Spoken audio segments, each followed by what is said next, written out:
meeting's called to order. So first of all, thank you all for coming. I know that there's some of next year's execs and counselors, so that's great. Thanks so much for coming out and learning a little bit about council. So we all welcome you here. That being said, the roll call sheet should be created and going around soon. And as for excusals, we don't need to do any today because it's the last meeting. So if you're not here, you can't really be kicked off council because it's the last meeting. So that's good. So with that, I will move on to reading the Indigenous Solidarity Statement. So we'd like to begin by acknowledging that Concordia University is located on unceded Indigenous lands. The Ganyan-Gehaga Nation is recognized as the custodians of the lands and waters on which we gather today. Judicial Montreal is historically known as a gathering place for many First Nations. Today it is home to a diverse population of Indigenous and other peoples. We respect the continued connections with the past, present, and future in our ongoing relationships with Indigenous and other peoples within the Montreal community. So with that, we can move on to approval of the agenda. So at this point, if there's anything to add, remove, amend, please say it now, and I'll go around the table. Yes, Ahmed. I would like to table point D in the presentation.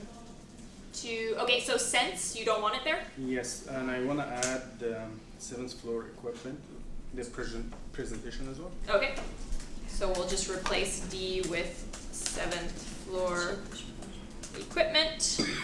Okay, Veronica? Yes, I would like to add student care to substantive, Okay. Executive bonuses to substantive, and executive salaries to substantive. All right, thank you. Ali?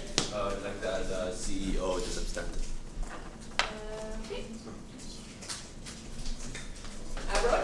I'd like to pull from the consent agenda, I think it was sustainability, academic and advocacy, and general coordinator reports, the ones that are all just sent out an hour ago, and put them in informational. Okay. Do you want it all in one point or separate? Separate. Okay, and just to repeat, it was sustainability, academic and advocacy, and General coordinator. general coordinator.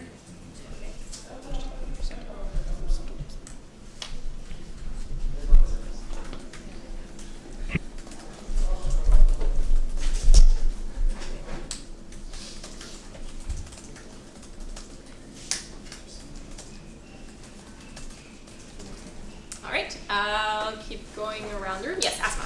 I'd like to put the motion for funding under presentation. Okay. What's the name of the motion? Sorry. It's our turn financial support, I Okay. believe. All right. Is there anything else? Yes, Omar. I'd like to pull the fund committee report from consent agenda. Okay. It's not there, but it should have been there. All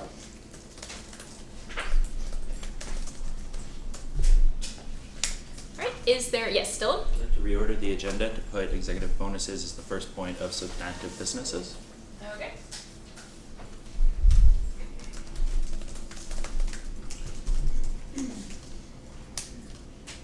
Sorry, let me just make sure my numbering is not off. E, F, G. All right. Is there anything else to be amended, approved, amended, removed? Yes, Layla. Just on the note of reordering the agenda, I would just make the suggestion that the exec salary come before bonuses. Okay. If that's Yes. Just for counselors and execs information, I am presenting systemic racism motion, and I really need to leave early today. So it'll be great if that motion goes first, and then you guys can do the bonuses and the salaries, please. Are we all amenable to that? Thank you. Consensus-based decision making.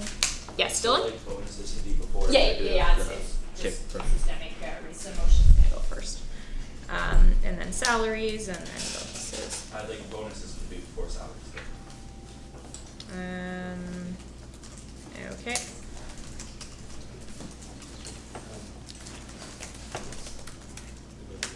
We can also, if it's not consensus, we can also move after. Yes, Ali? I'd actually like to switch what he just said. I'd like the salaries to come before. I don't agree with that. Okay, so we'll do this democratically. All those in favor of having bonuses come before salaries, please raise your placards. 3. All those in favor of having salaries come before bonuses, please raise your placards. 4, 5, 6, 7. All right, so salaries will come before bonuses. And that is that. All right. Is there anything else to add, remove, table, amend? All right, so with that, I just need a motion to approve the agenda and all items under consent. Please raise your placards. Oh, sorry, I'm just gonna take out AGM from consent agenda because that was me who was finishing the minutes and they are not done, but they will be next time. So I'm just removing that. So now I need a motion to do the same thing. Kemi, sorry. Motion to approve the agenda. Do we have a second? Patrick? All right, all those in favor of approving the agenda and all items under consent? 15, all those opposed? 0, and any abstentions?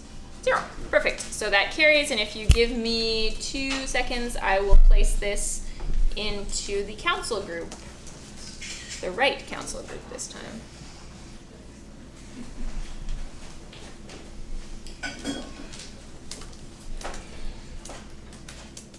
Point of personal privilege? Yes. I was wondering if the link or the Concordia are here today and they're taking pictures, please let us know. I took a screenshot on my computer. Oh no, it's okay, it's not you. I'm just wondering about the media. Yeah, if there's any media here, if there's anyone that doesn't want to be in any pictures that can sometimes show up in the student media, you can just raise your hands and it'll be noted. Are they here? No, they're not. Okay. They are notified though. Okay. Yes.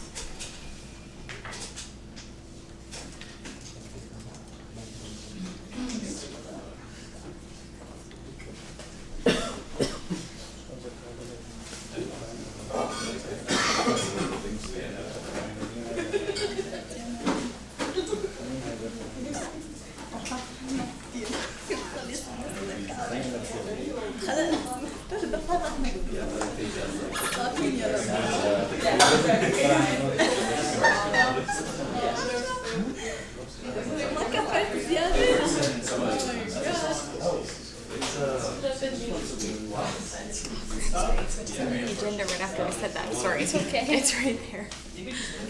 All right. So with that, the agenda has been put in the Facebook group for counselors and executives.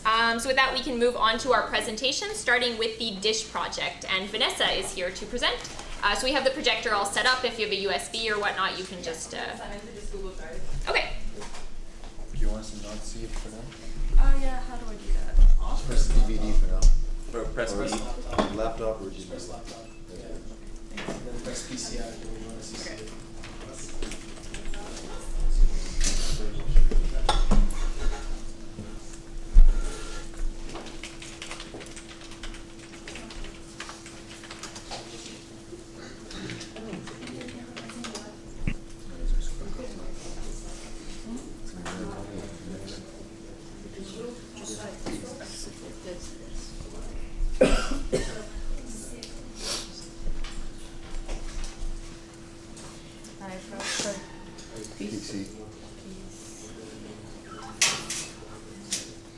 Okay, awesome. Hi everyone, my name is Vanessa Macri and I'm the general coordinator of the DISH project here at Concordia.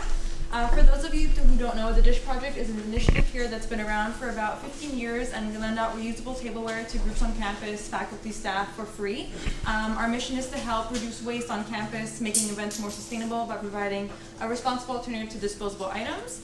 And our vision is to promote the adoption of a zero waste practice at Concordia University by providing practical resources to the community and encouraging people to rethink and reconnect with their waste. And our work focuses a lot on educating people about waste justice issues, the throwaway culture, and engaging our on and off campus communities in the shared economy and to help reduce waste at Concordia, one plate at a time. And so why am I here today? I'm here because 1 year ago, in April actually of 2017, the CSU and Sustainable Concordia, which is kind of our parent organization, signed an agreement for funding. It was a 5-year term contract And I'm here to just revisit the amount of annual funding that is provided, or that was agreed upon, that the CSU would provide to the DISH project on an annual basis. And that's just because we've grown a lot as an organization, even in this past year alone, and also with some trials and learning, trial and error, realized that the funding that we requested originally might not be enough to cover the direction that we're going. So I'm just here to talk a little bit about that and to present a motion at the end. And so the DISH project in the CSU, how is it working right now? So from our inception in 2003 until 2017, we were funded by our parent organization, Sustainable Concordia. But like I said last year, in April we signed a contract and it came into effect in June. So that's when we received our first iteration of funding in the amount of $24,400. And like I said, that's for a 5-year contract, so there are 4 years remaining, including this coming year. And so we had a year of record-breaking growth. That's me and my coworker Maya at Sustainable Concordia's EGM presenting some groundbreaking numbers in terms of metrics that I'm going to go over throughout this presentation. So firstly, we had a lot of growth in terms of our outreach and engagement with the Concordia community. With my coworker Maya, she's not here because her contract is up. We don't have an outreach coordinator in the summer, but she acted as the outreach and engagement coordinator throughout the year, and her position was unprecedented. There wasn't one before. It was only one general coordinator, which is the role that I fill currently. And with her position, we were able to host a number of workshops, a lot more engagement with our volunteers, the Concordia community. We had 2 kind of really big events. In the fall semester, we had a Zero Waste Week in which we collaborated with the Center for Creative Reuse, the Waste Not Want Not Compost collaboration, as well as EH&S at Concordia University. And that was just a week-long series of events that were free, attracting the Concordia community to screenings, workshops about waste justice, and things like that. It was a big success. And this past semester, we had a Zero Waste Challenge where over 100 participants of Concordia went zero waste with the DISH project for a week. So that was really exciting. We learned a lot. We had a big turnout at all of our workshops, and so that was really cool. We also had the opportunity with the funding that we received from the CSU to have 2 internships, one in each semester. Both were for web. One of them was to implement an automatic reservation system because currently it's all manual, which can be tiresome and inefficient. And we also have a web development intern who is currently finishing up their project of revamping our website, so it's not live yet, but it will be soon. Another milestone that we hit this year was having distribution services partner with us to help transport our dishes on campus. So instead of students having to, walk, now they have the option to make an appointment or create an order with distribution and have their items that they need for their events. So like tableware, dishware, forks, knives, cutlery, all that stuff. Distribution can now move that for them, so we're helping to make the service more accessible. So we're really proud and happy with that achievement this past year. And now I just wanted to present some metrics because I know numbers are, can be a game changer with things like this. And in this case, they really are. So as you can see, this is the amount of waste in kilograms that we've diverted, and we have the numbers since 2013. And so as you can see, it's an upward trend. Every year, year after year, we divert more and more waste from the landfill through the use of our project. And as you can see, this past year, from last year, we have the biggest increase yet, so by 45%. We were able to do that partly because we had an increase of 45% as well, coincidentally, in the number of orders that we received. That was largely thanks to the marketing and outreach efforts that my coworker, who is the outreach and engagement coordinator, was able to do. We were able to attract a lot more people, both within and outside of the Concordia community, but mainly within the Concordia community. And thanks to the funding that was given for my position to fund my salary, I was able to give a lot more attention to the volunteers and our volunteer team and provide training so that we had more volunteers, more knowledgeable volunteers, which helped increase our orders. So we almost hit 200, but we're confident that next year we will hit 200 orders in the year. And again, number of different users, it shows that our outreach and marketing efforts have really paid off. 26% increase in new users, using the DISH project. So we're really happy about that. And as you can see here, most of the users are Concordia users. Roughly 80% are all coming from within. About 22% are non-Concordia users, and we have them pay a flat fee to use our service. And that's just because we realize that the money that we're using to run the DISH project is coming from students. And so we do charge the outside community a small fee so that we can take that money and then put it back into the project for students. So we're very conscious of that. And so this was the original budget for 2017-2018 that we drafted. I worked with the previous Loyola coordinator, Marcus Peters, on all of this. And so the amount that we kind of budgeted was $23,905. We rounded some numbers, and that's how we got $24,400. And as you can see, a lot of the items are $1,000 or under, the biggest items really are the salaries. And that's just because without the salaries of the coordinators, the project would not run. It would kind of cease to exist. At the very beginning, the DISH project ran based on only volunteers, and they had to hire a coordinator because it was kind of falling through the cracks. And since then, it's really been only uphill from there. So as you can see, I mean, I can read each item off, but the coordinator funding is in the amount collectively of about $20,000, and the rest of the $4,000 or so is for honorariums, workshops and events, our telephone bill, replacing some items in our inventory, printing and copying, contingency funds, website hosting fees, volunteer amenities, office and cleaning supplies, meetings and marketing, and those are all quite small amounts, so it's just kind of things that you need to run an organization. And on the, I think it might be cut off because of the projector, but we have a breakdown here. Let me see if I do this. Can people see that better maybe? Maybe I'll do that, hang on. Yeah, it's just on the right-hand side, just a breakdown in terms of the dishware lending services, which is kind of what the general coordinator takes care of, and the outreach and engagement activities. So it's just the exact same budget. I just kind of took it and broke it up so that you could see where the different amounts of funding is going to. So that was what we've dealt with this year. And if you look at our income statement, the part that I want to focus on is the expenses, because that's where what we based our budget on. And so the total that we budgeted for was $23,905, and what we actually spent was $23,708. So it was $197 surplus. So we were kind of pretty right on there. And that was us being frugal, kind of realizing that we didn't have a ton of money. As we went on in the year, we realized we probably should have budgeted more for certain things. And that's kind of why I'm here today. So what worked well were the honorariums for sure, the funding for workshops and events, we were under that by quite a bit, our marketing efforts, website hosting fees, things like that, and things that would help us if we received increases in the future. The main things are the coordinator funding, and again, because we've grown so much, as you can see by the numbers and the amount of events that we've hosted, which we never did things like that before, more time is being demanded from the coordinators. And we also have had to turn some things away, new opportunities, certain orders, things that would serve the Concordia community just because we didn't have it in our capacity to be able to meet those demands. So those are the big things that would really help us. In addition to item replacements, and the rest of them that aren't in bold, item replacements, telephone, contingency fund, office and cleaning supplies, meetings, volunteer amenities, and printing and copying are in the amounts of a couple $100s. It's not very material, but I just wanted to be completely transparent in how I broke down my request. And so the new funding request that I have looks like this. The things that are in yellow are the things that have been changed from the previous funding budget that was agreed upon. The things that are in green are those that have not changed. Many of the things in yellow, again, as I've been saying, are not huge changes. Really the biggest ones are the coordinator funding. So the way that I calculated this was, although we receive $15 an hour, as an organization we have to pay more than that, obviously. So $17.91 was what we were paying, but I'd like to increase that to more of a living wage, and so I just did an estimate of $19 an hour times 20 hours per week. So our hours would be increased from 15 and 10 to both 20, and then times the amount of weeks that each of us work throughout the year. Now we're just budgeting for 20 hours. It's not to say that we would actually use all 20 hours, but we just want to make sure that the hours are there in case we need them. And the rest of the funding is I kind of have already went over in terms of meetings and things like that. So this is the new funding request, and if we just put them side by side, the original versus the new, you can kind of see the differences there. So again, the biggest changes are really in the coordinator funding, and so the final amounts. Or the final amount that I'm kind of requesting or proposing is $38,985, which is an increase of about $15,000 from last year's $23,905.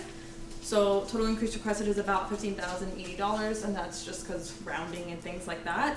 But it's about $15,000. So that's kind of my proposal and my justification for why we would need the additional funding. I know that Camden has a motion prepared. If now would be a good time to do that, unless anybody has any questions. Yes, Dylan? How many hours do you work, or do you have budgeted in your original? In our original, for my position, general coordinator, it's 15. For my coworker, who was the outreach and engagement coordinator, it was 10. She consistently went over her hours every week, and that was just her trying to get her job done. So she went over by anywhere between 2 to 5 hours each week, and that was trying to create work that would fit into 10 hours, and having the community kind of, like, we had to say no to a lot of tabling, a lot of collaboration, just because she didn't have it in her hours to do that. And I think that kind of was because her position, like I said, we kind of created it before last year. She was hired in August, and that position didn't exist before. And so I think as we were creating, we were like, yeah, $10 should be good. And we didn't anticipate the growth that we would experience and the interest that would be there. So because people are so interested in the events that we're having, we thought that increasing those hours, or at least budgeting for an increase in those hours, would be helpful to us. Marco? Yeah, so you're proposing to increase your budget by 65%. What kind of growth do you anticipate for next year? I anticipate more growth. I mean, if we go back to our metrics over here, for me, the bigger ones are the number of orders, especially 45% from last year. And that was us having increased our budget. Before, Sustainable Concordia used to fund us in the amount of between $15,000 and $20,000, depending on the year. And so, as you can see, there was a huge jump just from 14% from the previous year, like year after year. So we anticipate an even greater jump, definitely breaking the 200 order barrier. And I can't exactly predict the future, but there are a lot of organizations that use us and that are like, oh, no one knows about you, and we're like, oh, well, we need to get out there even more, So I think with the additional resources, we would be able to do that. Okay, go ahead. So follow-up question, how many orders did you reject or were you not able to complete because your budget was not satisfactory this year? That's a really good question. I don't have the exact numbers, but I do know that because of either insufficient inventory, and we have that budgeted as well for an increase in inventory replacement funding, as well as just my hours. If my hours were up, I could go overtime as well, but that's not always feasible, having the hours that I do. So I would want to say anywhere between 10 to 20% of the orders we would not have been able to do because of last minute requests and my hours having been done for the week. Okay. One last question. Yeah, go ahead. So you said that 78% or so comes from Concordia specifically? Yes. Do you have a breakdown of which faculties those come from? Are there any faculties that are not being met right now? That's a really great question as well. I have all of the different groups. Okay. I don't have them right now broken down by faculty. I can pull up my order user list if you'd like. Yeah. But I know for a fact that Arts and Science and JMSB are very strong in terms of their usage. Engineering, a little bit less, but recently we had Women in Engineering and UAV Concordia, which are both engineering groups at Concordia use us, and they were first-time users. So I know UAV actually invited us to speak at the engineering faculty's next student association meetings. I'm not quite sure what it's called, but it's where a lot of the different organizations under the engineering committee meet every month or whatever it may be, invited us to speak, so we plan on doing that sometime this summer to hopefully increase usage then in that department. Thank you. Captain? Whereas the DISH project is a service on the SGW campus that aims to make events more sustainable by providing reusable dishes as a free and accessible alternative to disposable products, while promoting the adoption of a zero waste practice by providing practical resources to the greater community, encouraging people to rethink consumer culture and solidarity with those impacted. Whereas the DISH project has shown considerable growth in both their number of orders and number of new users from 2016 to 2018. Whereas in order to accommodate this demand, they require additional funding to coordinate the increased demand for disparate learning services, as well as the need for increased education and outreach activities. Be it resolved that the CSU grant an additional $15,080 in annual funding to the DISH project to be used as stipulated in their 2018-19 budget proposal. Be it further resolved that the contract between the CSU and the DISH project be amended to reflect the change in funding. Thank you. Do we have a second? Omar, do you want to motivate Camden? Well, I met with Vanessa earlier this year and we went through this information. I think this is a really good project. It's being used all around campus. A lot of times you don't even know it. You just see nice dishware at certain events. So I think that this is something the CSU should support. Okay, the CSU uses the project. Oh yeah, for sure. Okay, thank you. So since there's a motion, there's no speakers list currently. Yes, Omar? I'd just like to also motivate in favor of, primarily because I am aware that CASA this year told all their sub that they would cover the cost, so maybe perhaps that was linked to an increased usage. And I would also suggest that perhaps you do that with ASFA and all of the other associations to perhaps encourage their subs to do the same. Thank you. Marco? Oh, sorry, I didn't see you there. Daniel? Are you only on Sir George Williams campus? We're also at Loyola as well. We have a smaller inventory there and a little bit less capacity, but one of my projects for the summer is to create an internship for the Loyola campus to have a Loyola coordinator. So look for a 20 class internship with a sustainability minor. So in the coming year, Loyola will be expanded. Oh, okay. Marco and Dylan? I'd like to add to Omar's point of raising awareness essentially, so CASA being the governing body for JMSB. So big spikes probably because the governing body, created awareness amongst all the subsidiaries. If the same could be done for ASFA and the other supporting faculties or governing bodies of those. Definitely. Yeah. Thank you. Dylan? Call question. Okay, there's no one on the speakers list, so. All right, so that we can move to a vote. So all those in favor of the motion as read by Camden, please raise your placards. 16, all those opposed? 0, and any abstentions? 0. Perfect, so that carries. There's a speakers list back to Dylan if you have anything to add, or Omar. Okay, so if not, Vanessa, do you have anything to add? No, that's it. Just thank you so much for your time and for voting yes. All right, well, thank you for gracing us with your presence. Thank you. Okay, so if there's nothing further on this project, we can move on to Judicial Board. Just by the way, we'll take a recess, likely after E, maybe after 7A, just because I know there's people here, like if you need to use the facilities or anything, so you don't have to try to sneak out between a million people. So just throwing that out there. So next we have Judicial Board, and Mathilde. And Sarah. Oh, sorry, and Sarah.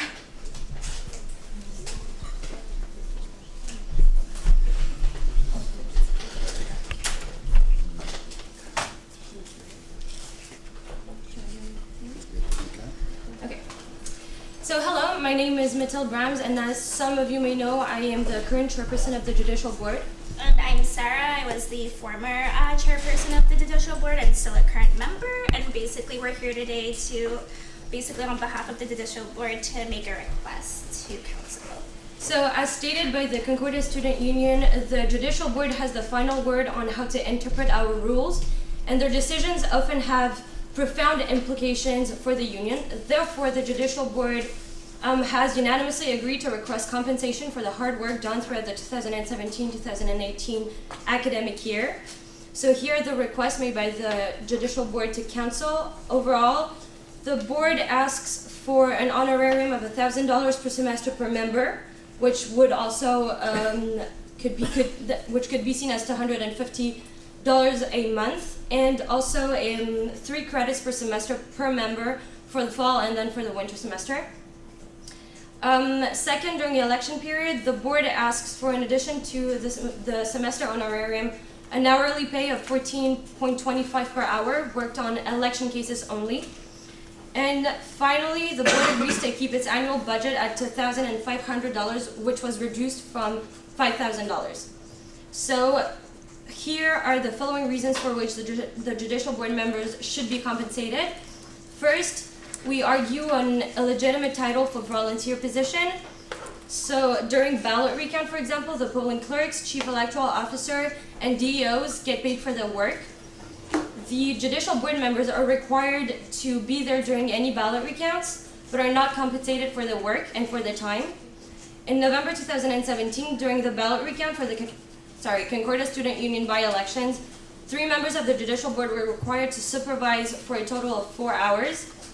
This semester it was 6.5 hours, and knowing as the recount was held towards the end of each semester, the board found an obstacle in balancing academic work and Judicial Board responsibilities.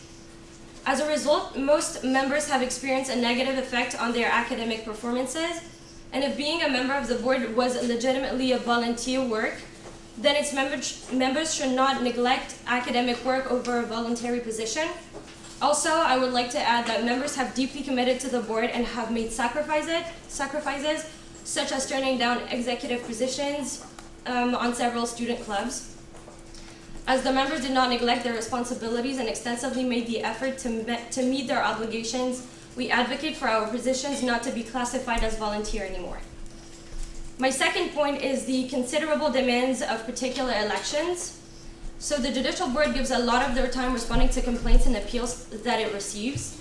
During the first semester of its mandate, the board has received an extensive amount of inquiries and complaints from Concordia students with difficult circumstances. This semester, we received 212 emails since March 1st. The Judicial Board was obligated to meet last minute on several occasions due to our obligations and time constraints implemented in the codes. The board also has been having special meetings, at least once a week to solve issues raised by students, clubs, and elections. We have accommodated many complaints that we have received during the academic year, and we were personally acknowledged on being timely, professional, efficient, and dedicated, as said by our legal advisor Vincent Miranda. During the general elections, the board also has dedicated 53 hours of hard work on election cases and holds that it should be compensated for it. So basically, I'm going to move on to point number 3. The board has also received a lot of emotional pressure, which has also impacted the board mentally as well, with the complaints that have been received. We are aware that with this position comes a lot of stress and dedication, but this has taken a lot of higher toll on mental health as well. For instance, 2 members of the board actually do suffer from anxiety disorders and being scrutinized also on social media. And based on student cases, as well as the amount of stress coming from working on late nights, has made it very difficult to function alongside with the university classes as well as academic deadlines. And also, we've been harassed during the Concordia Student Union 2018 general elections for information based on our cases via social media like Facebook, as well as people demanding for phone numbers and calling us privately. And also, the Judicial Board was attacked in person during our questioning during the public hearing as well, held on April 6th. And basically, we do recognize point number 4 that we are an entity of the Concordia Student Union. Although we do work independently, the Judicial Board is still recognized as an entity of the Student Union. So the judiciary branch of the CSU holds a crucial role and should not be undermined or disregarded. Consequently, the board requests a monetary recognition. And also, point number 5, efforts to make the name of the board. The Judicial Board was given no guidance once our mandate began also.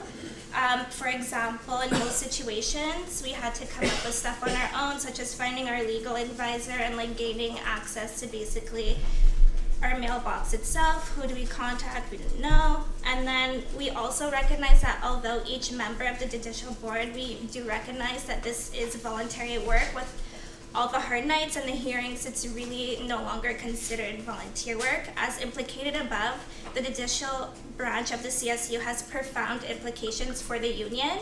So in fact, the majority of reputable leadership positions within the CSU, such as council representatives and executives, are having some type of monetary compensation. And although the Judicial Board is stated as an important role, it's not getting any monetary recognition for their hard work. So just on behalf of the Judicial Board, we just want to say thank you for listening to us and considering our requests. Great, thank you. I can see that there's a speakers list developing, so I'll start with Rowan. 100% no. Okay. Just make a point of information. Yes. Do we have that in writing? No, would you be able to provide it Sure. to myself? It's just chair@csu. Anyways. Do you want me to send it to you right now? Yeah, sure. Yes. Yeah, I'll do it. All right, Omar, we'll just go around the room to take down speakers list. Veronica, Layla, Dylan. I'm not on the speakers list. Oh, sorry. Point of information. Yes. Was the JV notified that they can send their documents beforehand for us to Yes. read? Okay. Omar? Sorry, just before I continue, what was the response to this question? Sorry? Oh, they're sending it to me. Okay, alright, so I just wanted to ask for a copy. Okay, so before we open discussion, I guess we'll just wait for the documents.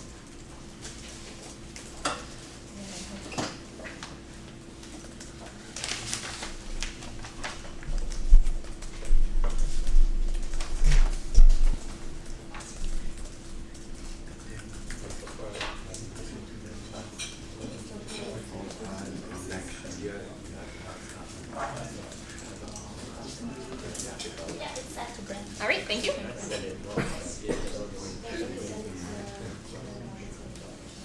Yeah, it'll get to me.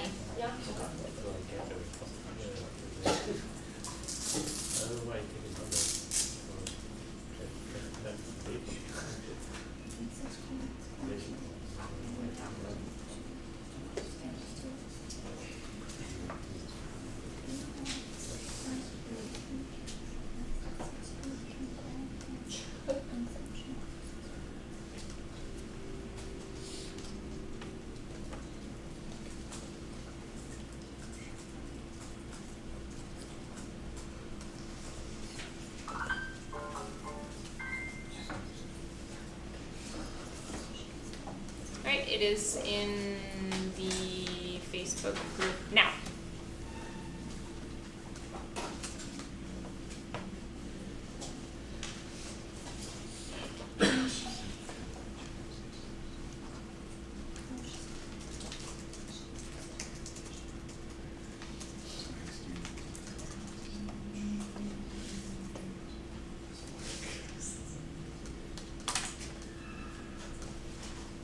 Yes, Patrick?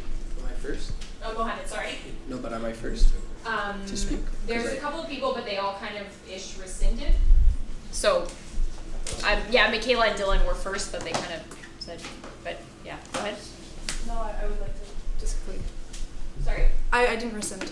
Oh, you didn't? Oh, okay. Oh, sorry, sorry. Okay, No, go no, ahead. no worries. I would just like to say, I think this is like a very, very important thing to be considering, and something needs to be done about it because, yeah, you're so right in the fact that there's so many pressures, and especially, I mean, this happens every year, but especially this year, there's been a lot that has happened during election time, especially. It's just very hard because right now we're getting a lot of things without even reading them, and I think we should definitely have a discussion right now, but I don't want this to be, I guess, a trend, and you don't necessarily know about the procedure, but we need to have time to like review things, and think this needs to be dealt with for sure. But just that's my perspective coming right now, is that it's a lot in one thing, and it's a big thing to be considering, and we want to make sure it's done properly. Okay. Just from my perspective. Yeah, so I agree with everything she said. There is a lot of content here. It's definitely an important discussion to have, but I mean, as mentioned earlier, you guys were notified and it was supposed to be given in advance, so it's a bit hard to just go 3 pages of content right now. So I do move to table this to the next council meeting because I think it should be talked about for sure, but we need to have enough notice. We need to be well prepared to have a good discussion with you guys. Okay. Do we have a second? Jared, you've already motivated. Okay, so there's a motion on the table to table the motion, which doesn't come with a discussion, unfortunately, so we're going to have to, or fortunately, as you may see it, so we have to vote on it currently. So all those in favor of tabling it to the next meeting, please raise your placards, which will be the June meeting. 9, with the new council. All those opposed? 1, 2, and any abstentions? 1, 2, 3, 4, 5. Okay, so the discussion, or I guess there was technically a motion, but it's been tabled. There was no real motion, there was more a discussion, so the point's been tabled to the next council meeting. So the documents have been submitted to council. If there's anything else you want to add or anything, it'll be looked at by council and it will come back in June. So if you want to come to the June meeting or anything like that, that's probably, yes. Can I just ask, because you mentioned 3 credits, but is that written in this proposal? No, we will update it and send you because I just notes on my paper. We will send you the updated one. Okay, Rowan? Just to be clear, next council meeting will be with the new council, so expect to re-present this to Okay. council. Omar? So when you speak about 3 credits, you mean the monetary value of 3 credits, if I understand correctly? Sorry? So when you say 3 credits, compensation for 3 credits, do you want monetary compensation worth 3 credits, or? No, it's, well. You can't give credits simply. Oh, okay. Well, yeah, I guess so. So you guess. We thought it was a possibility, but if it's not. Right. So, like maybe, I guess where you were coming from is to be compensated with 3 credits, because I know the university does that Yeah. for some committees, Yeah. but you never awarded credits Okay. Literally, you're just awarded the value of 3 credits. Right. So maybe you just want to clarify that for next meeting as well. Okay. Thank you. Thank you. Niall? I was just going to make a suggestion for things like that you'd be welcome to meet with the current exec or the following exec to speak about this further, because I think Michaela has said this, I agree with it. It's definitely something to be looked at, and I think developing a proposal could be something that could be spoken with other councillors or members of the executive before. At least I'm very happy to meet with you and speak about this further if you'd like, so. Okay, just thank you. What's it? Okay, Sophie? Yeah, that was pretty similar to my comment, but I would just add that we would love to just like meet and talk and just discuss how you feel that your workload could maybe be reduced in future, or just the process can be fixed in general, because as Michaela said, this is super important and going forward. Yeah. No problem. All right, well, thank you very much for coming. And just to clarify for the JV, I don't know if either of you are staying on next year, but if you don't know. Okay. If ever you have anything like an issue with somebody, I don't know, like using your phone number or trying to call you or anything like that, please come to myself or one of the execs, because that's really not okay that JV is being harassed. So yeah, just to throw that out there.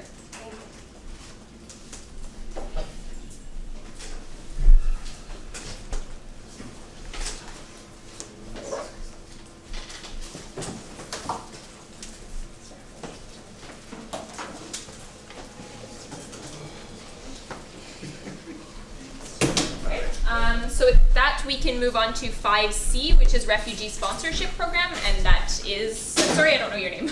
My name's Abdullah Dawood. This is Yannick Bouchard. This is Kenan Swaid. So if you need a projector or anything like that. Yeah, I'm sure it's not really quick. Sorry. Sure, no problem. I'll sacrifice for the greater good.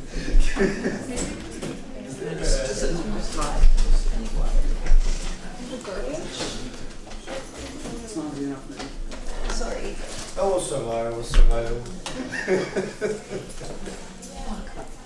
Okay. Yeah, I was good.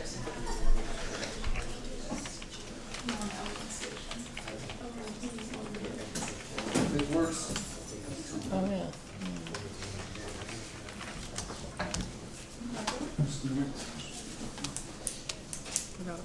I think we put up for the big one.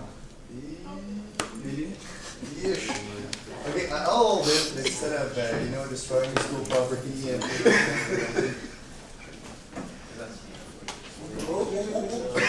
We can put a chair in the way if there's. Okay. Oh. I mean, you can put Okay, engineer, Concordia, yes. La merveille du programme.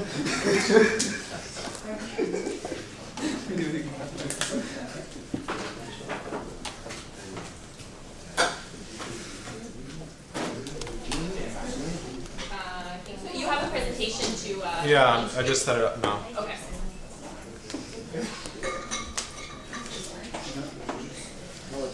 All right, just whenever you're ready. Yeah, go You ahead. good? All right, so first I'd like to thank everyone for being here. My name is Abdullah Dawood. I'm the director of the Refugee Center, also known as the Canadian Refugee Initiative. This is my colleague, Kenan Swaid, and our in-house lawyer, or representative, Yannick Bouchard. So I'm here to speak to you today about the private refugee sponsorship program. So what the Canadian Refugee Initiative does in Concordia is a couple of different things. Before we started, we kind of studied the landscape of what services are being offered to refugees today. And we found first of all, I'm going to apologize for my nasally voice. I'm going over a cold, so I don't really sound like this usually. He's more entertaining too. So basically what we found out was one of the major things missing is refugee services, especially in Montreal and Quebec, for incoming refugees was the IELTS or TOEFL prep. So that's basically the English entrance examination for them to get admitted into university. So there was that, there was job efforts, job training, and programs into different academic programs that they would need.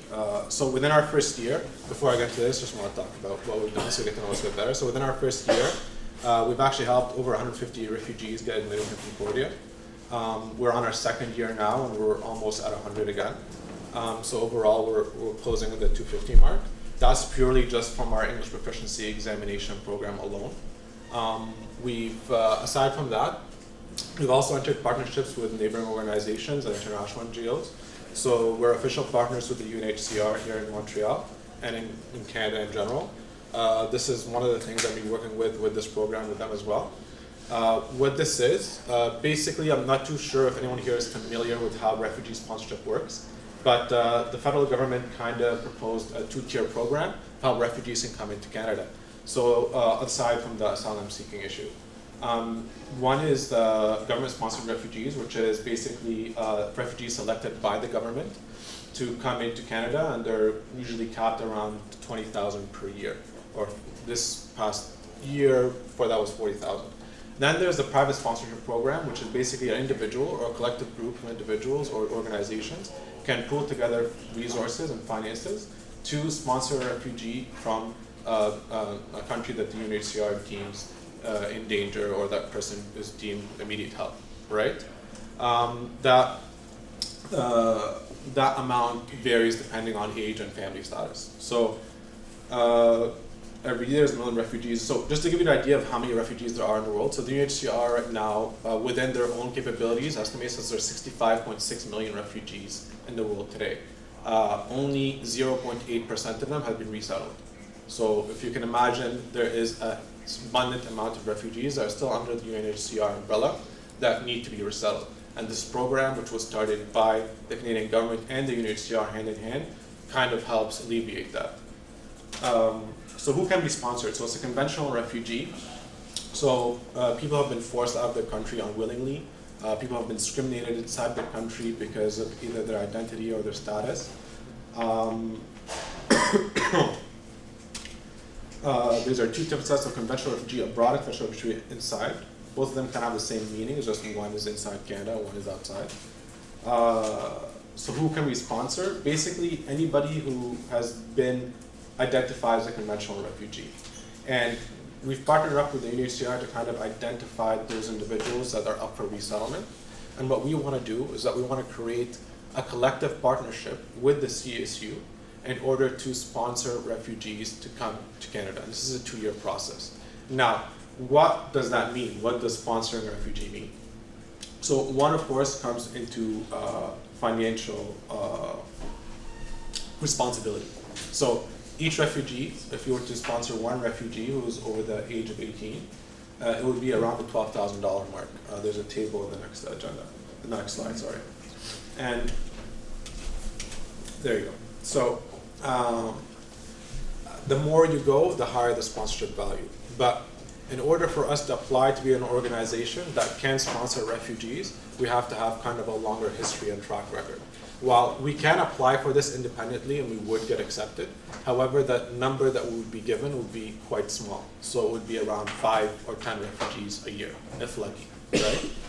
If we were to enter collectively with another organization, such as the CSU, we can actually sponsor a higher number of refugees, a number that can go all the way up to 200 refugees per year. No, that's very ambitious, but I mean, that's all with the amount of money that we would raise.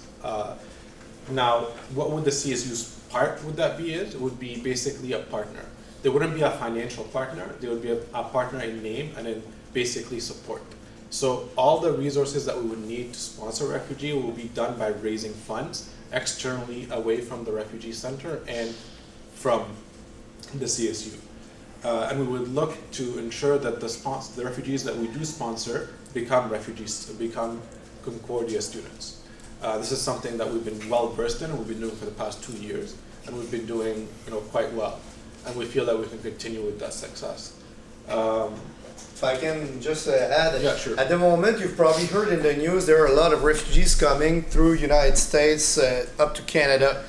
Right about now, we're helping them. I for one, help them with their legal process, because inside Canada it's slightly different from outside Canada, and we help them getting into finding jobs, reselling, because at the moment they wait forever to get a hearing.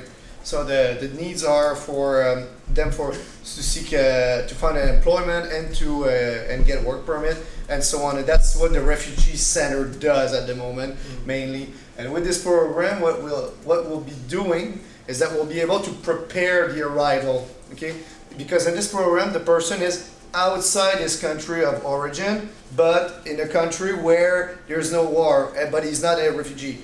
Example, I'm a Syrian. I went to UAE to be protected, or Lebanon, Jordan, these countries. I'm a UNHCR refugee. I have a sponsor in Montreal, for example, CSU. Before they come, it takes about 2 years before they arrive. Okay? Once they're here, us, because we have some time and they have internet, and we can't help the arrival. So it's a way to really facilitate the integration of refugees. Because by law, by international law, Canada has to take some. So for sure, and the war is actually booming these days. So we won't miss anybody. Sorry, but that's the truth. So back to you, Matthew. Yeah, I mean, it's a really good point. So this one I was going to touch on. The key factor here for us is that 2-year period. It takes 2 years for the application to come through. And in those 2 years, we can communicate with the refugee through our own online system and actually get them prepared. So for example, we've built partnerships with different banks, for example, Bank of Montreal and CIBC, where they can actually just come in and all they have to do is just sign a sheet of paper and they have a bank account, right? We've built a network with different housing organizations to ensure that they could automatically come and live somewhere beside a metro or beside a campus if they were to attend Concordia University. And so those are the things that need time and the things that we would be very grateful to have in order to do more efficiently and to make sure that we give them their due justice and their, what they deserve when they come here. And this is something the CSU has already kind of taken a position on, right? So the position books in the CSU, as you guys can tell here, I'm not going to repeat because honestly I swear I'm not lying to my nose is about to fall off. But basically, this is a subject that the CSU has already vocalized support for, and it's something that the campus has already vocalized massive amounts of support for. And this is something that, like I said, it's something that we want to do with the CSU mainly because 2 things. 1, it would increase the quota and the amount of refugees that we can bring in, and 2, it would get more student involvement. The amount of hours needed to ensure that this goes through swiftly and efficiently and in a smooth manner, especially in such a culturally diverse university such as Concordia with the students that we have, it can be done much easier with kind of this public support from the CSU. I can show an example, a concrete that we have, okay? A couple of weeks ago, I had a family of people from Colombia. Okay, they show up, there are 5 people, they don't speak a word of English. I don't speak Spanish. We got a translator from the student population. We got also people to help us just show them around. Because they come here, they literally, they're little suitcase, and they don't know how to take the metro, they don't know nothing. So that's where the student really help us at the center, and that's a bit, it starts like that, but at Concordia you have also association for the sponsorship program, like from people from Pakistan, all countries like that. They might have people who qualify as refugees, they can do like a levy fund and the CSU can sponsor them in the end. So that's the way it can reach the student community. And then, so now to go into the idea of how the agreement would look like. So basically, it's a form, the Quebec Culture Program is a form we submit to the government. It would be co-signed between the Refugee Center and the CSU. The Refugee Center would hold all liability. So what liability is currently undertaken by the government? So what does the government expect of you once you co-sign, or once you sign this agreement? The first thing they expect from you is that you're financially liable for the refugee for the first year. Okay, so in that first year, there's a set amount, the money used to sponsor them has to be given out to them in stipends throughout the entire year in 12 months. So if it's $12,000, it'll be $1,000 given out to them on a monthly basis. That's in order to ensure that the money is rationed, that no one takes advantage of them, because we see that a lot in housing, because a lot of them get asked for 6 months rent right away, or they get duped into prices that aren't realistic. So this is kind of basically safety checks. And the Refugee Center would hold basically the entire responsibility of that, because we're kind of a continuous body, right? We exist every year by year by year by year, whereas in the CSU would change and the council changes year by year by year by year. And before any refugee is sponsor, before we do an application for any refugee, it would have to be approved by the CSU and by the Refugee Center collectively. So for example, if we raise enough funds to bring in 2 refugees, we would go to the CSU and there would be a signing officer that's implemented, and the logistics of this can be discussed in further detail with the executive if this does pass. They would have to co-sign on it, and we would have to co-sign on it. So, for example, we can't say we're sponsoring 200 and the CSU doesn't know about it, right? This is something and I vanish.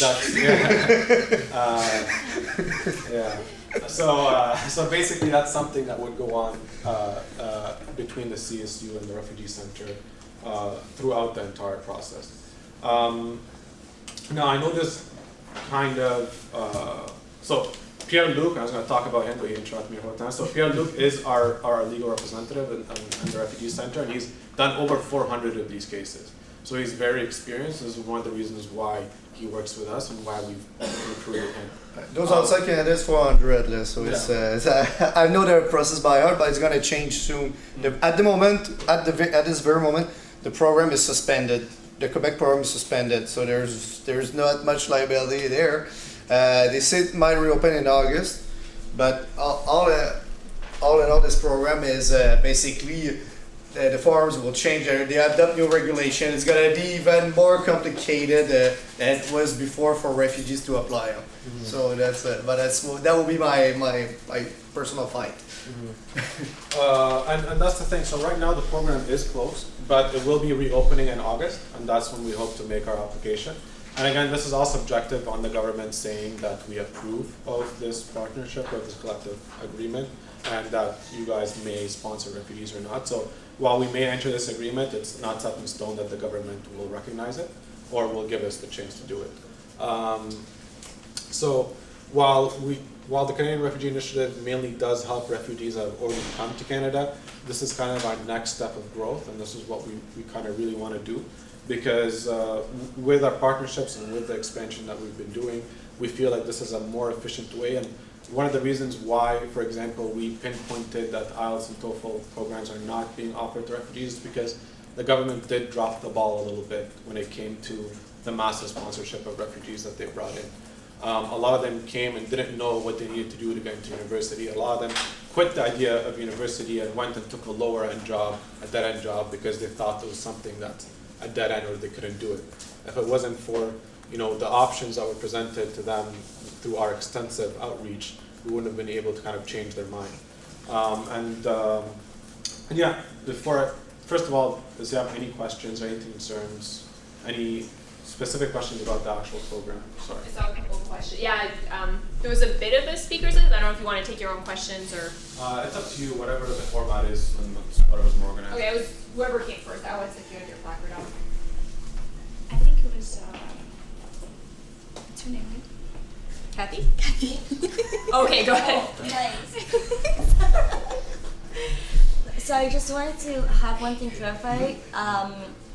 So every time you would raise enough fund to bring in one refugee, you would speak with one of the CSU executive, and then they would be like, okay, the funds are there, you can bring in, or so basically how it works is the government wants to ensure that those funds are there, right? So the funds will go into a trust that's not really controlled by us, right? Like the trust is there, we're overseeing the trust. We don't have much choice because all the liabilities on us, and I'm kind of the first person who's gonna be over the person's file, like the refugee's file. So we have to, like you said, we have to ensure for 1 year. Of course, just to apply, you gotta ensure you have those funds, because what is going to happen is that in 2 years from now, if you don't, you have somebody here, and that somebody can go on welfare, and that's where you get a penalty, which is paying back the welfare. And to avoid that, that's why we usually it's the family of in the day-to-day how it works. The family usually comes and talk to me, and they say, okay, Pierre-Luc, I have a brother of mine is in Lebanon at the moment. We have $12,000 to make him a refugee in Canada. Okay, so we put that in the trust, and I'm sure for the years that once he's gonna arrive, we'll be fine. So that's usually how it works, because rarely the problem is there. The problem is usually that the people are like, okay, this refugee, is he really a refugee? Is the situation I have most of the time. So, and I don't send a demand if I'm not as one convinced, okay, you're a refugee or you're not, because you send them to other programs and that's in those circumstances. So I hope I answered your question. Yeah. Okay. So I would say, and then Dylan. I was wondering, so you get profiles from whom to receive those refugees? So I say, how do we find the refugees? Yes. That's the question. So within our network, so right now we've kind of been growing our network with a bunch of different organizations who already have profiles of refugees, and with the UNHCR itself. So the UNHCR runs a lot of the camps overseas, and they do have profiles of refugees, and those will be recommended to us based on immediate settlement needs, resettlement needs. So that's one way of going about it. Also, another way of going about it is what Pierre mentioned. There's a lot of families who have come here already through the government sponsorship program or through different ways, who have been kind of displaced from their family members back home, and they've worked and they want to put up that money to sponsor them, and they need to go through an organization. So that's another thing that could happen. There's multiple different scenarios, but the government does its own background checks as well. This is why it takes 2 years. You would submit to another person, and the government takes this very seriously, and they do vet this process quite extensively to ensure that this person is a refugee when they come. Yeah, of course, we don't do any security check, but for defining the refugee itself, usually they come to us. When we say we sponsor refugees, people come to us. Like in my network of the families, it's usually what happens. So and when it works with one, usually you have 10 others showing up and knocking, say, "Hey, can I apply? How does it work?" And usually that's that. It's a word to mouth. Yep. Go ahead. Yep. So, how do you, since you have a restricted capacity, the amount of refugees you're bringing, how do you screen who, I don't want to put it in a way that's insensitive, but who gets to be served first, kind of? You mean by priority? Okay, so for example, that's a tough problem to have when you only have limited spots. So if we were to go into this alone, right? If we were to go into this alone without the CSU, we would have limited spots. We would have maybe 5, 10 if we're lucky, and then that problem would arise. But because if we were to go in it with the CSU, because of the CSU's long history of existence, right, as a corporation, we would open up to 200 spots. So we won't necessarily, we're not going to have 200 people knock into our door, but the more spots that we have, we can avoid the problem of prioritization in case of who's in most danger and who's in the least danger. Right. But usually, my experience is the one when they have somebody who's disabled, okay, in the family, then I tend to accelerate it because the needs are through the roof, and even here they require an additional organization showing up. When the needs are very high, because the way it works is I receive demands, and usually they are very simple. It's a family of 4 up to 5. Okay, that's the classic demand. Here and there you have a few guys alone, and that's essentially it. And then at some point we get some cases that are a bit more extreme, but the extreme cases are usually in Lebanon, Turkey, and Jordan. Okay, those are the 3 countries where I receive a demand from there. Usually I will be flagged. Okay, and if they are in Saudi Arabia, UAE, and Qatar, usually they are a bit wealthier. Okay, they can sustain themselves a bit more. That's the most vet I can do for life distress, if I can put it like that. So that's the screen I can do, essentially. Thank you. Dylan? I think that there's definitely a possibility for collaborations. We have very similar positions.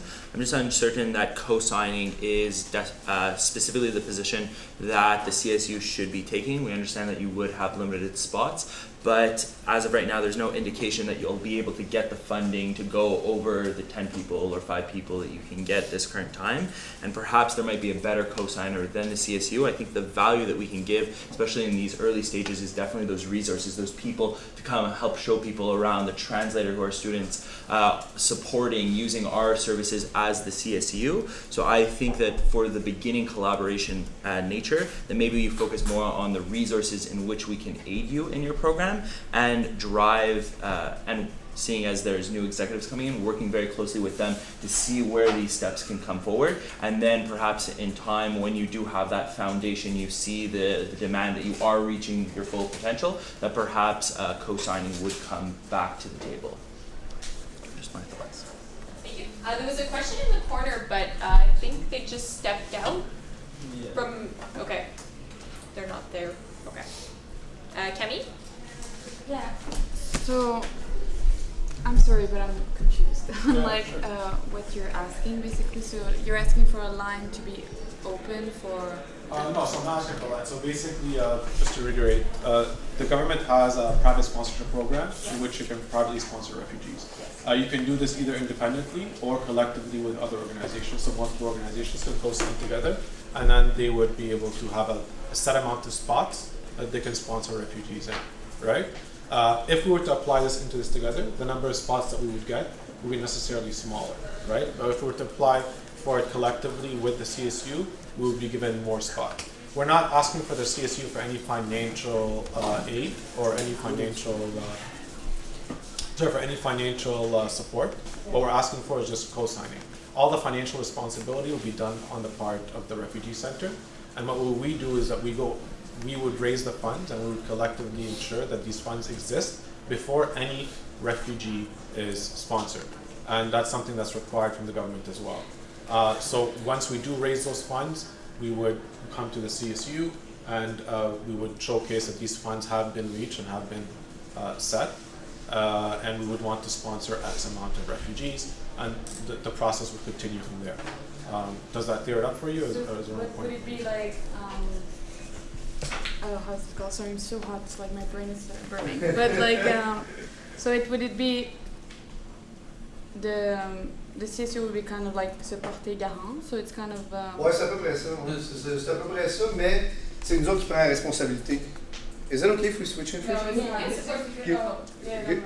Okay, I don't want to confuse anybody. I don't think everybody speaks English. It's just I don't know the name in English.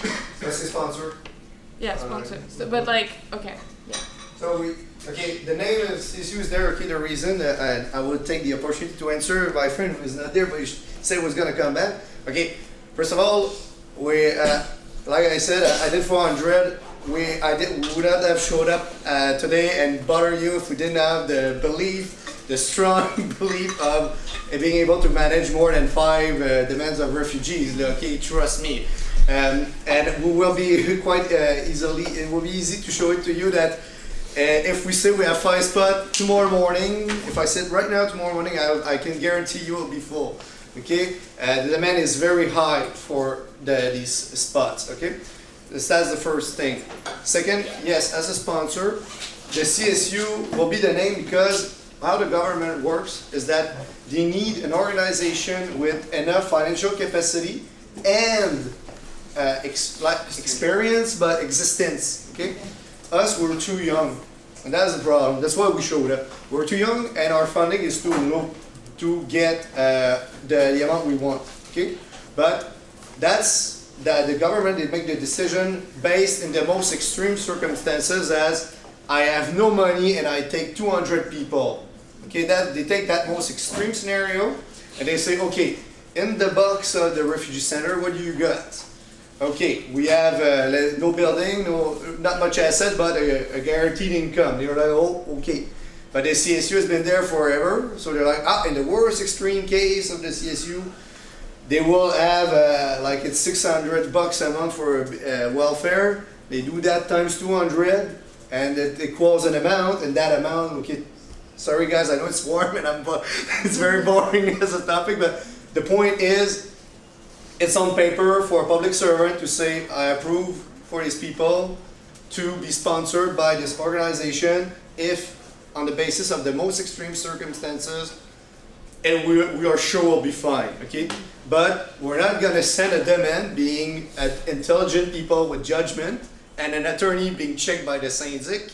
I'm not gonna go and say, hey, no problem, let's just sign everybody and that's it. No, it's not how it works. We're all there.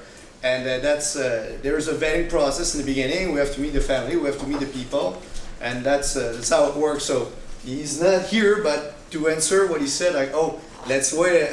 We would not have been here, coming at this time, at this hour, in this warm room to explain to you the importance of saving these people. Okay, that's the point. And we wouldn't have came if we didn't already have the services to support 100, 200 individuals that we can help them throughout the whole interracial process.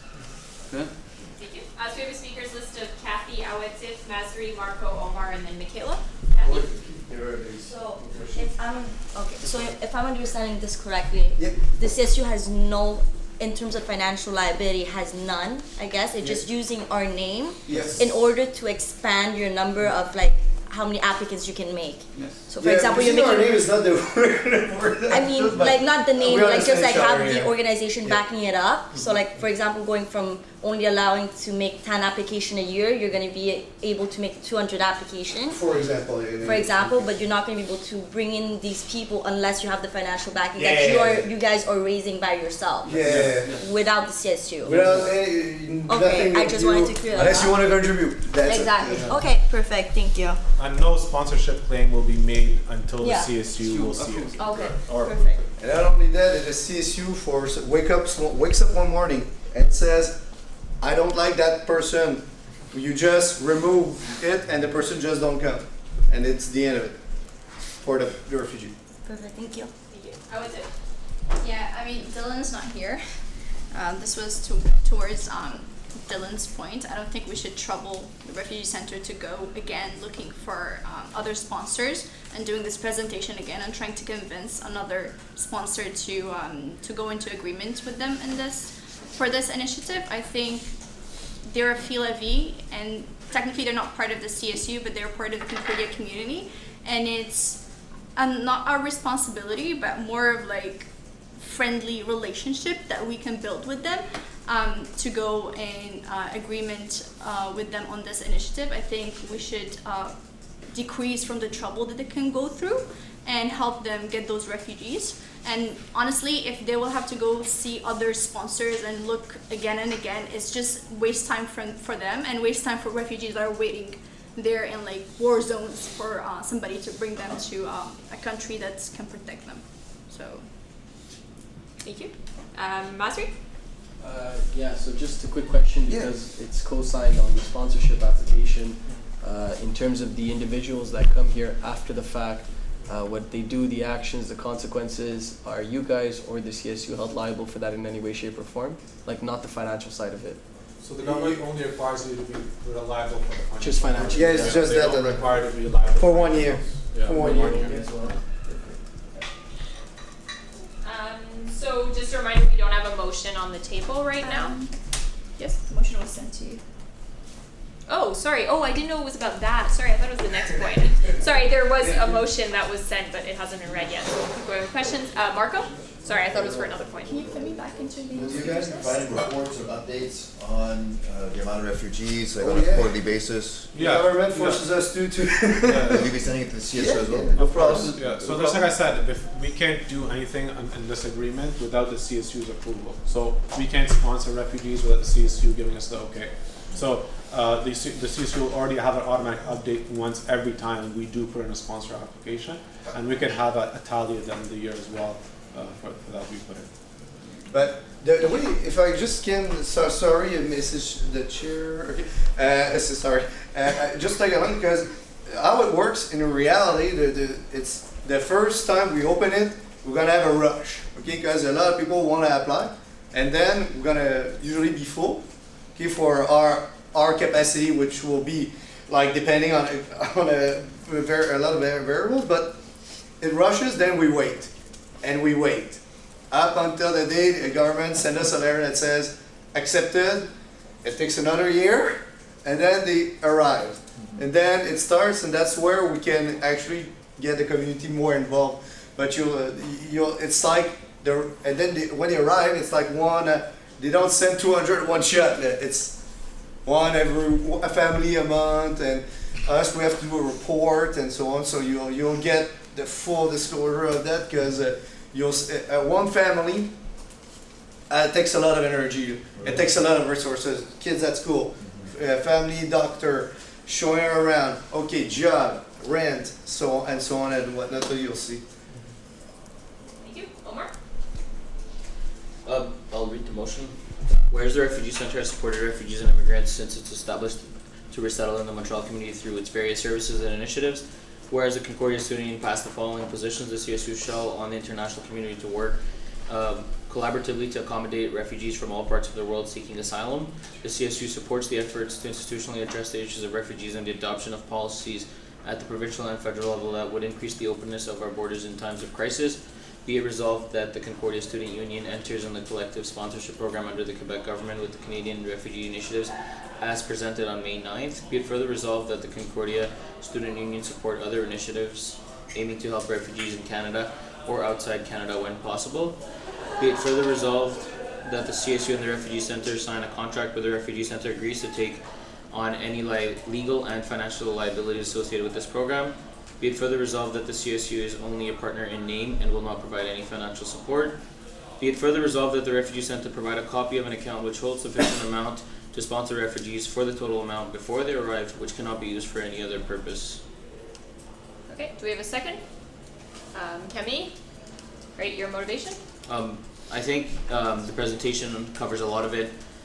It's within our positions book to take part in initiatives such as the ones presented today. There's not a lot of liability for us. It's not something that will have a financial burden on the CSU. So it's definitely something that's worth the CSU's support. Great. Thank you. Rory? My thoughts, and not to surprise anyone, my thoughts here was that if we can foresee ourselves deliberating about this for a long period of time, like maybe over 5 minutes, then we excuse the presenters if we don't have any more questions for them, and then we talk about it before we vote. And in that case, I would either move to limit discussion, or what I do is, there's an empty classroom that we can all move to. So rather than do that in the middle of something, if we know that we're not gonna have any questions for them and we wanna deliberate, then maybe we move and then deliberate then, or we finish asking questions, etc. So just my proposal for whoever anyone wants to do this. Well, there's a motion that just got put on the table, so I'm going to predict that that's going to speed up the process. Let me know if I'm wrong by a show of placards of people who want to speak to the motion. Yes, but before the motion, so it goes to another speakers list. So if anyone wants to speak to the motion itself. Yeah, question regarding the motion? That's one, yes. Yeah, well, just to clarify, because I know it was said that the CSU would be the co-signer, so it's not council that's co-signing, right? It's just the general coordinator? Is that... Well, you take whoever you want. Because I'm saying that if it's council that always has to approve it, it really hampers on your process because you have to wait every single month. Absolutely, so but usually in an organization like that, just to clarify, it should be the general coordinator. Well, anybody you want, as long as you have somebody who's permanent, or you can. It's up to you. As long as I have a. No, that's not the process. Sorry, just to clarify, there is a general manager of the CSU who's permanent, correct? We were under the assumption that would be the person that would be directed the responsibility to. Anyone you want. Thank you. Rowan? Just to clarify, Omar, question for Omar, was the motion that they presented the same one that was posted on Facebook? No, it was not. Okay. So the one that was posted on Facebook, I just commented the 3 additional ones because it wasn't clear enough, so it's in the comments.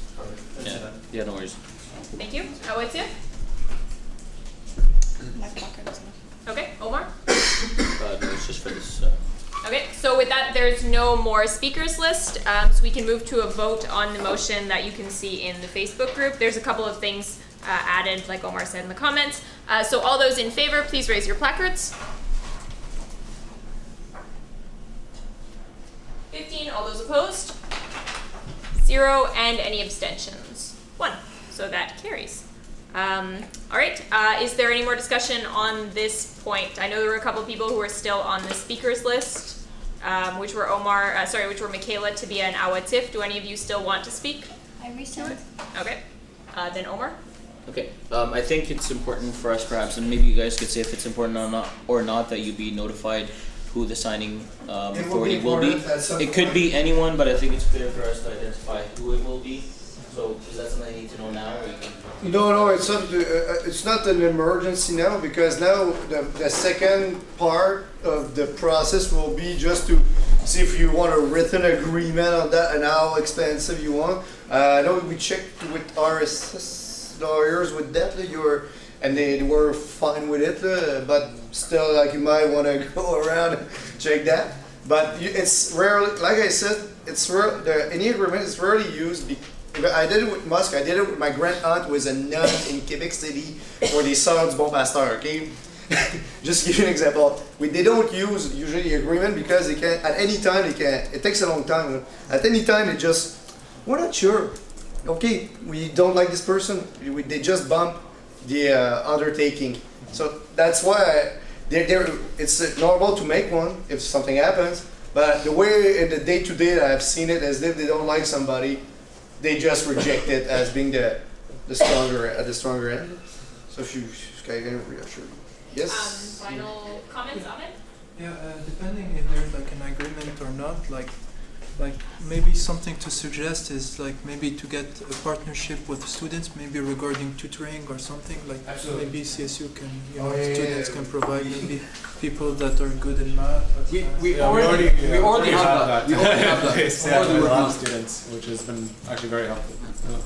Thank you. Omar, final comments? Yeah, so I think the contract is not for us to say like this is not the refugee that we approve or not approve. It's more for us to say that the refugee center agrees to have the funds available before they.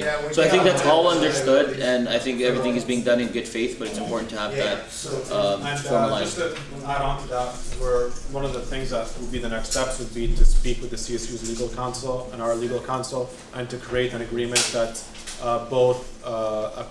that appeases both the executive and the refugee center moving forward, to ensure that everything that we talked about today is in place.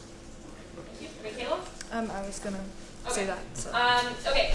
So at this point, well, thank you very much for coming and for presenting to us. Now we have the people you're gonna have. Thank you. Okay, is council amenable to changing rooms? Yeah. Because we're going to take a 10-minute break anyway, so if we could use that break to move our stuff, not to move our, yeah? So the empty classroom is right by the bathroom.